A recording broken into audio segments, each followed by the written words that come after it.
مولاي أبرهة، ماذا وراءك يا وزير؟ أخشى أن تهاجمنا قبائل العرب من خلفنا.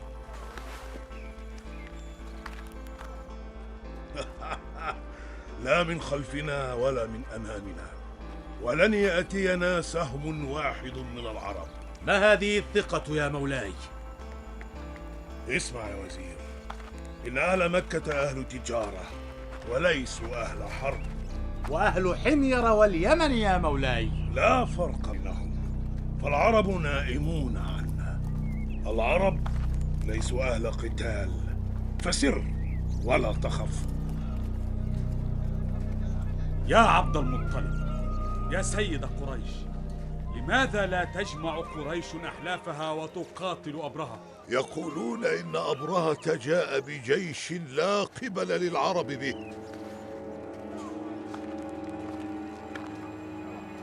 جيش عرمرم قوامه 60,000 جندي و9 أفيال، فانظروا ماذا تفعلون.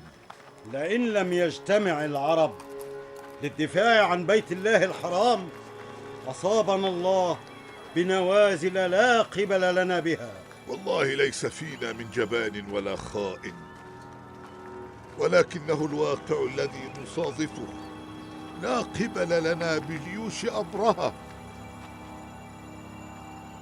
علينا معشر حمير أن نهاجم جيوش أبرهة مهما كان الثمن. إذا دخلوا بلادنا ذبحوا أبناءنا، ولن يبقوا على أحد يد نفر. علينا أن نقاتل أبرهة وفيلة أبرهة. فلنبدأ القتال.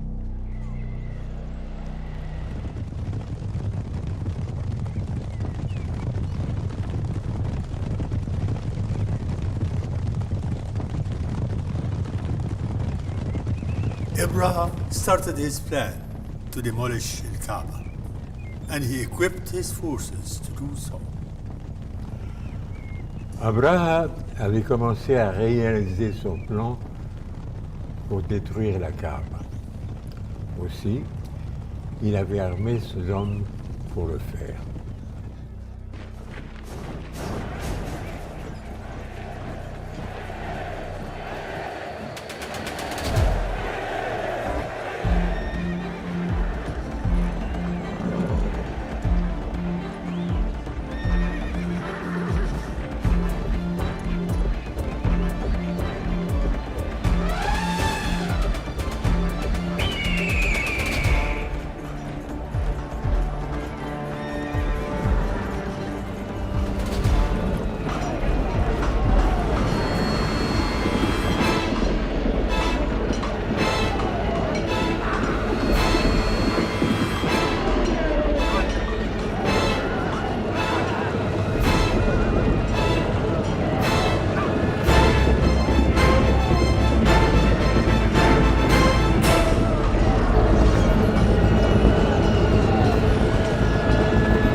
فهزم ذو نفر وأصحابه وأتي به أسيرا، فلما أراد قتله قال له ذو نفر: يا أيها الملك لا تقتلني، فإنه عسى أن يكون بقائي معك خيرا لك من القتل. فتركه وحبسه عنده في وثاق. وقال نفيل: أيها الملك لا تقتلني، فإني دليلك بأرض العرب، وهاتان يداي لك على قبيلتي بالسمع والطاعة، فخلى سبيله.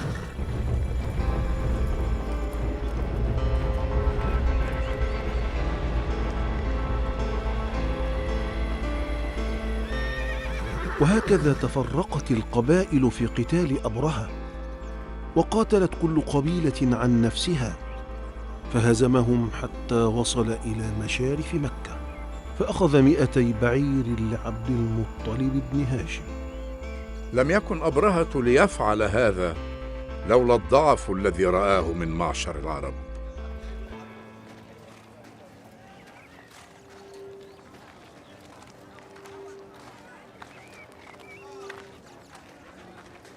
نحن معشر كنانة دبرنا أمرنا ورفعنا رماحنا لقتال أبرهة.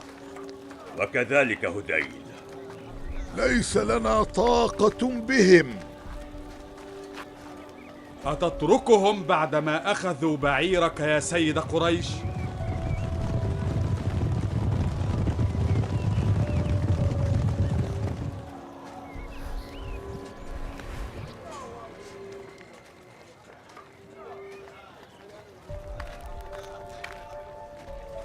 أنا حباطة الحميري، رسول أبرهة إليك يا سيد قريش.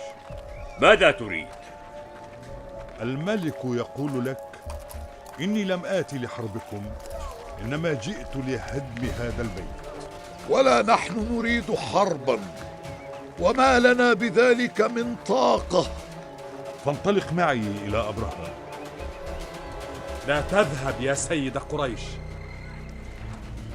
أتى إليك عبد المطلب سيد قريش. فليتفضل.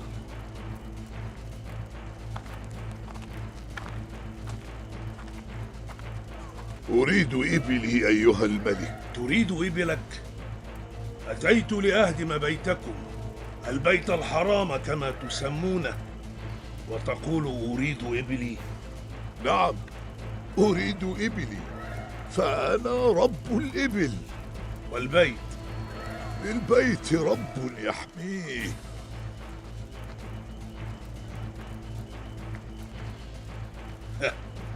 ما أعجبكم من قول. جئت لأقطع أرزاقكم وأحتل بلادكم وأهدم بيتا تقدسونه، ثم تقول هكذا؟ يا حباطة، أعطيه إبله. أمرك يا مولاي. وخلوا بيني وبين البيت. سأهدم الكعبة، سأهدم الكعبة.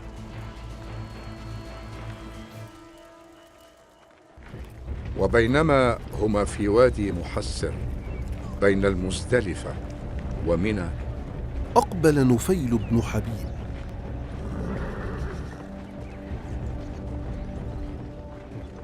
فلما وجهوا الفيل إلى مكة قام إلى جنب الفيل، ثم أخذ بأذنه فقال: أبرك محمود، وارجع راشدا من حيث أتيت، فإنك في بلد الله الحرام. وترك أذنه فبرك الفيل.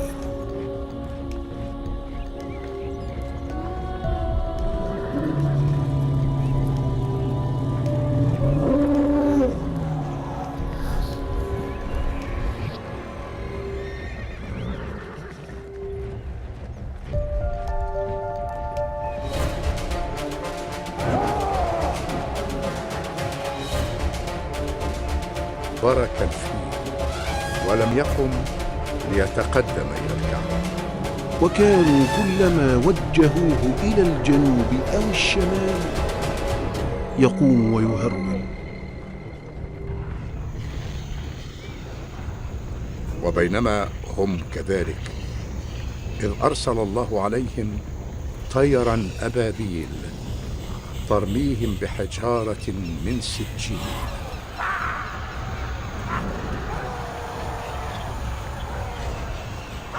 مع كل طائر 3 أحجار، حجر في منقاره وحجران في رجليه.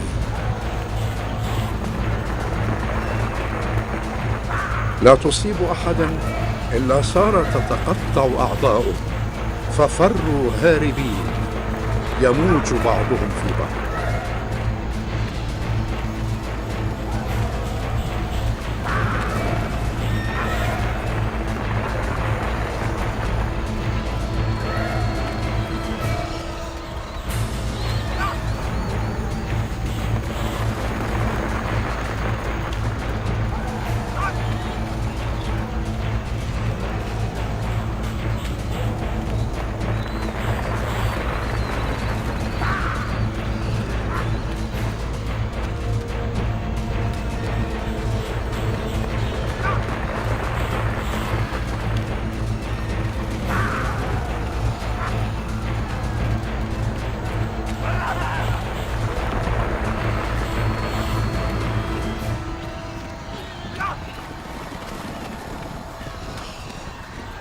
فأما أبرهة فقد رجع وهو يتألم وتتساقط أنامله أنملة أنملة. فلما وصل إلى اليمن انصدع صدره عن قلبه فهلك لعنه الله. للبيت رب يحميه، حمدا وشكرا لك يا رب البيت الحرام.